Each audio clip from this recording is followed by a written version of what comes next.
Over Naruto's 15-year run, we saw over 2,000 jutsus implemented throughout the series. But I have a question for you. If one day you woke up and Hagoromo, the sage of the sixth path, was sitting right across from you and said, "You now have chakra and I will teach you personally how to do 5 jutsu," what jutsu would you pick?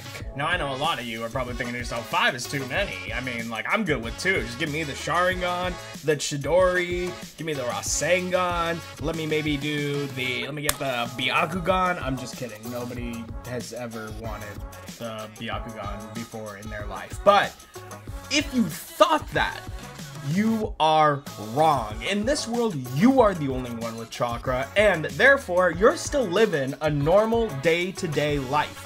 With that information, what 5 jutsu do you pick? Don't worry, I got you covered. Let's get started.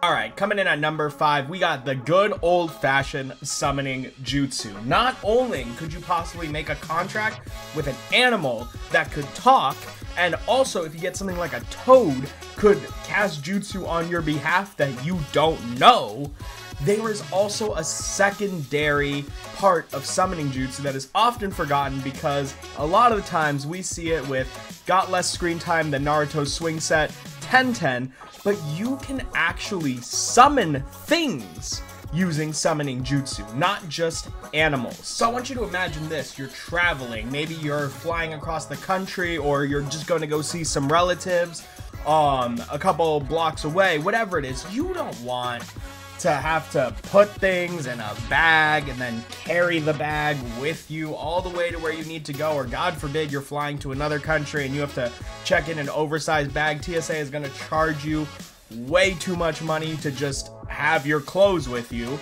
You can use the summoning jutsu. You just leave your stuff at home, and then when you get there, you unroll your scroll, you bite your thumb, you go summoning jutsu, boom. No fees required. You just got your stuff over to wherever you need to be at any time.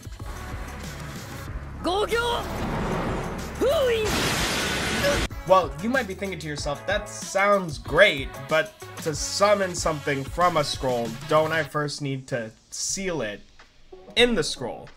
And if that is the case, then lucky for you, because my number 4 is literally whatever is the most non Kekkei Genkai based sealing jutsu that you can use that will not kill you.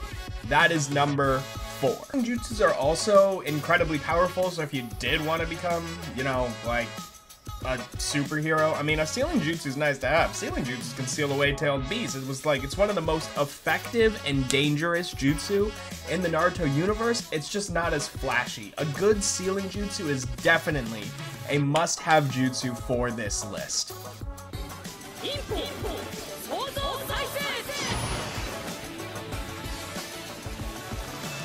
And whether you decide to live a superhero lifestyle or not, this next jutsu is also undeniably a must-have, and that is Tsunade's Mitotic Regeneration jutsu. Now, when I was picking out these jutsu, I wanted it to be jutsu that anyone could feasibly do. I didn't want Kekkei Genkais. I didn't want things like the Sharingan, which we know has a drain on the chakra supply of anyone who is not Nuchiya at a much faster rate.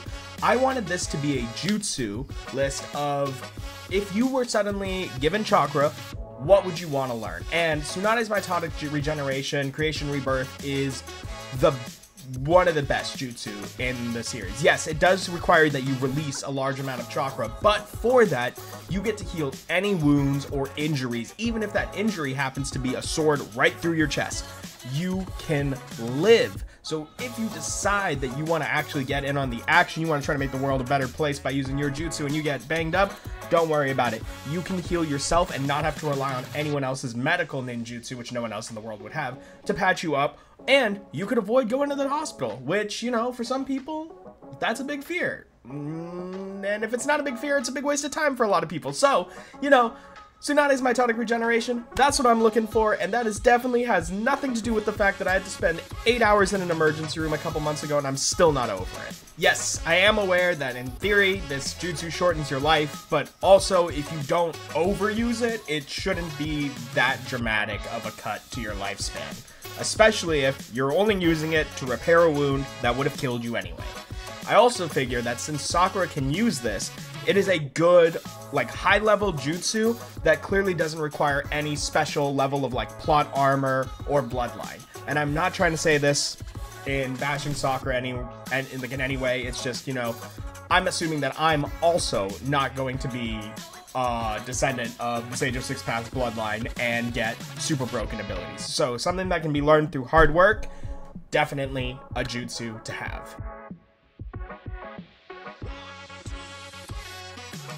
Now, we are on to the top two, and I feel like any fan of Naruto can probably guess which these next two are, even if they don't know the order. But for number 2, building off the need for a good understanding of sealing jutsu, we are going for the Flying Raijin. The Flying Thunder God Jutsu flies into the number 2 spot. I mean, does this one even really need an explanation? You put a seal down, and then you can teleport to wherever you put that seal at any time. I mean, instantly. It does not require that much effort. I mean, Minato uses the kunais, but we've also seen that you can just place the seal onto something and then just be able to teleport to them.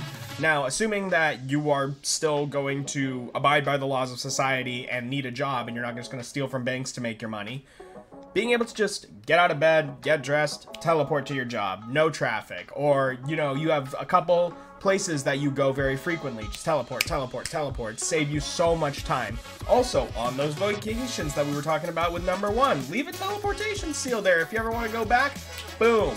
You know, like, it is... We see it in combat, and it looks really cool in combat. And once again, if you really want to be a superhero, great. You got the healing, you got the teleportation, you got a good sealing jutsu. You'd be a beast. But more importantly, just for the ease of life, if you ever had to sit through bumper to bumper traffic, there is no way you can tell me that this jutsu would not be at the top of your list for the things that you would want to be granted to you if you got chakra. If you do not have this on your top 5, you are lying to yourself.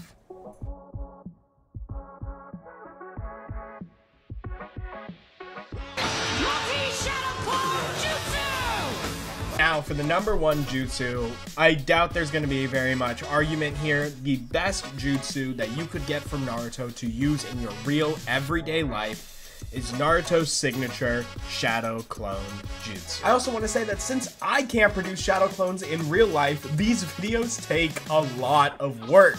And if you want to make me feel supported, dropping a like goes a long way in doing so. And if you really are enjoying what you're finding on this channel, please hit subscribe. I'm just trying to get to the double digits. And yes, of course, the shadow clones have a ton of benefits, but the one thing that we need to keep in mind when we're talking about why this jutsu would be so amazing is that the original retains all the experience that the clone gathers, which means you send your clone to go to work. During work, there was an important message that you really needed to get. When that clone comes back to you, you got that message. You send that clone to school, that clone sits there the entire day while you're out there playing video games, you're out there reading, you're out there doing whatever it is that you want to do. When that clone vanishes, you got all the information that clone retained.